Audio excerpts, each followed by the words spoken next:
Exodus chapter 3, verses 11 and 12. Let me read these verses to you while you are turning. So verses 11 and 12.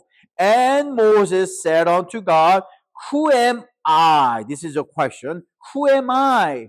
That I should go unto Pharaoh, and that I should bring forth the children of Israel out of Egypt. And he says, certainly I will be with thee. That's God's answer. God is answering to Moses.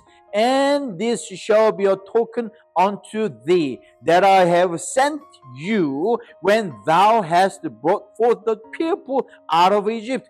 Ye shall serve God on this mountain. The title of today's sermon is, Who Am I? Who am I? Recently, I had to revise my resume. I went back to the file that I wrote about my curriculum vitae because I wanted to add up one more line, indicating that I have been a trained professional athlete. So I am not only a pastor, but also a professor, prolific writer. I shouldn't say prolific because, but I'm a writer, at least a publisher, but also professional athlete. But think about it. Does that define who I am? If I say I'm a pastor, professor, professional athlete, or whatever that is, if I write all these lines, strings of lines, does that define who I am? I may be a professor. I'm preaching to you, so I'm a preacher. I'm also a pastor of Peniel Bridge Church, so I can say all these things are part of me, but that does not define who I am. But today, when God called Moses, Moses asked two very important questions to the Lord. First question is, who am I? How honest that Moses was that to ask that first question, who am I? He did not ask, who are you? That wasn't the first question, but the first question was, who am I? And then the second question is, who art thou? In our lives, if we have two answers of two very distinctively difficult questions, who am I and who are the Creator? If we can answer these questions, your life founded on a very concrete foundation. So you need to know first who I am. Maybe 10, 15 years ago now, there was this small rectangular, shiny, flat thing laid on the table. Front was a glass surface with a black face on it. And in the back, it has a silver bottom with the metallic plates. And people do not recognize what it is. It looks quite expensive. It looks like a very fancy plate.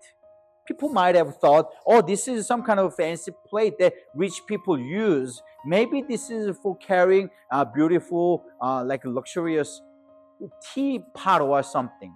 Because it had a glass surface and the metallic silver bottom underneath. But people do not know what it was. And they try to figure out. And they made a wild guesses what it was. And then eventually they gave up until some guy appears. And he says, let me show you what it is. We did not recognize there was a little knob and a switch at the top.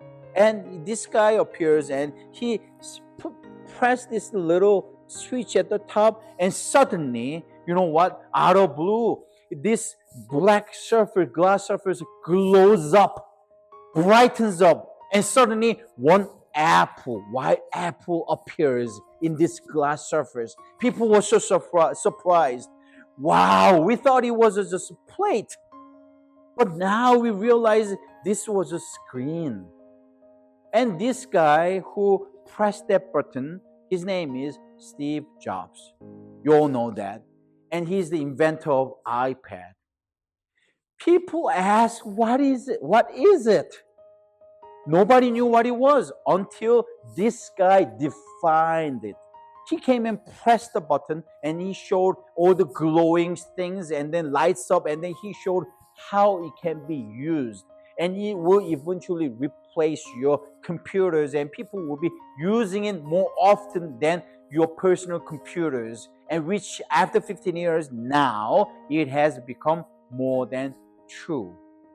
That's the invention of iPad. But those people around, when they were looking at that rectangular thing on the table, they did not know what it was. But who did they ask what it is? They asked the inventor, the creator of that rectangular thing. Only the creator can define what it is. What if Steve Jobs appears and says, oh, you know what? This is a plate. You can use it to carry teapot or whatever. If he said it, that might be what it is. It's the same thing. You may be a pastor, preacher, professor, boxer, whatever that is, but that does not define who you truly are, because only the Creator has the ultimate authority to define who you are. Today in verses 11 and 12, and Moses asked in verse 11, and Moses said unto God, who am I? Who am I? Who am I? Who am I that I should go unto Pharaoh? Because I'm just nobody. Who am I? Go unto the Pharaoh, and I should bring forth all those children of Israel out of Egypt. They are slave to Pharaoh. What kind of authority do I have? I may be a very good shepherd. I know everything about wilderness. I can do all these things, but to go to Pharaoh and do that, I don't know if I can do that. But you know what? That's not who you are. God does not care what you are right now. What He cares, how He defines you and I, is how He called you. You know, when He said, who am I? Moses is saying this in his mind. Do you really know who I am? That's what he's asking. He asked, who am I? But in behind that three little words in this phrase, actually he's asking this question. Do you really know who I am?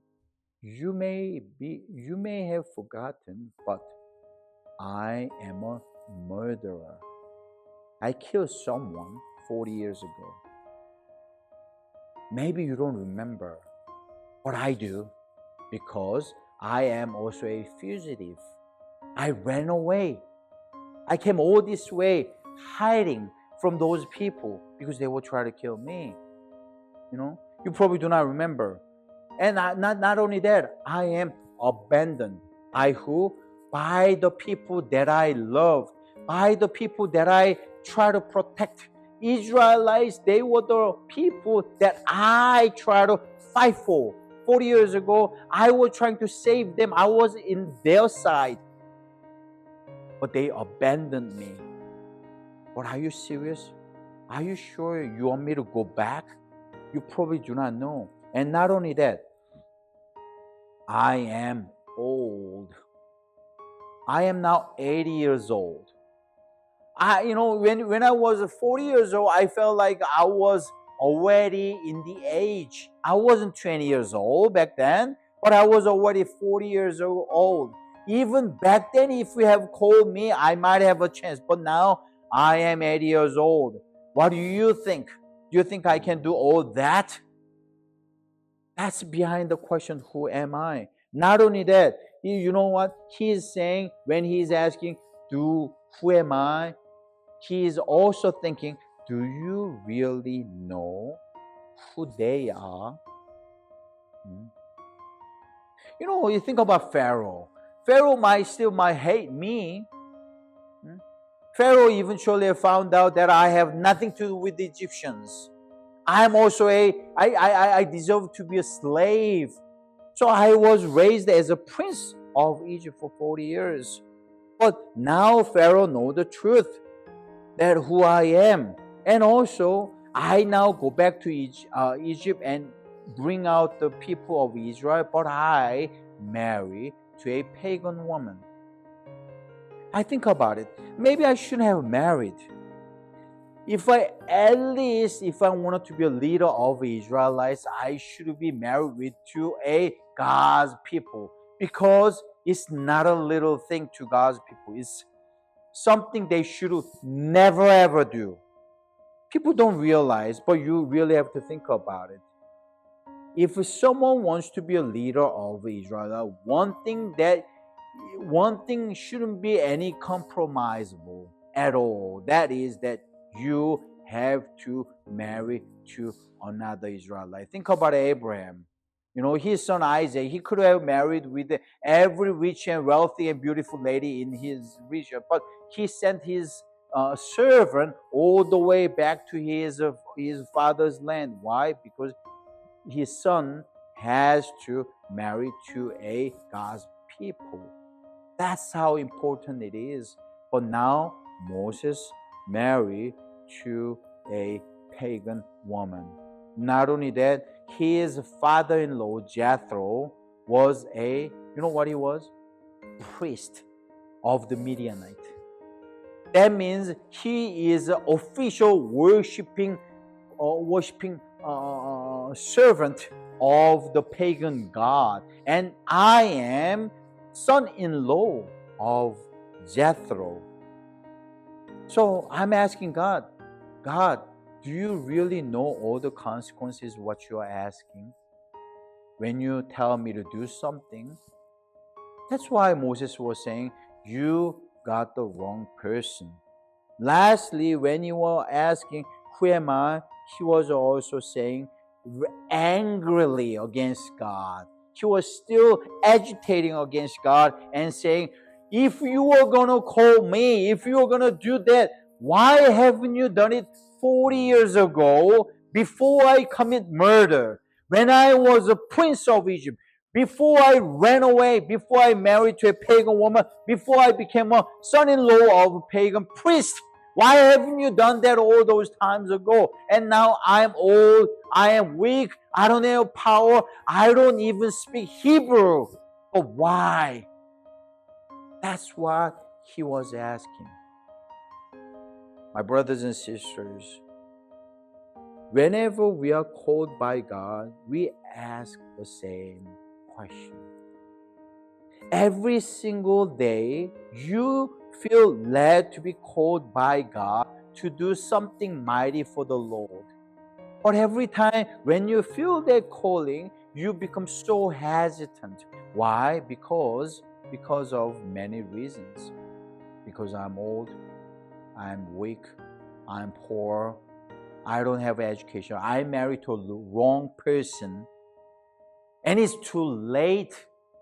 Why? Many other reasons. But my brothers and sisters, do you have more reasons than Moses has that he cannot do? Probably not. At least you and I hope you and I are not a murderer. At least we are not a fugitive. At least we speak our own language. Maybe we even speak English and Korean. All these things, maybe we have more and better than Moses. But we still hesitant. Why? Because we do not know how great God is.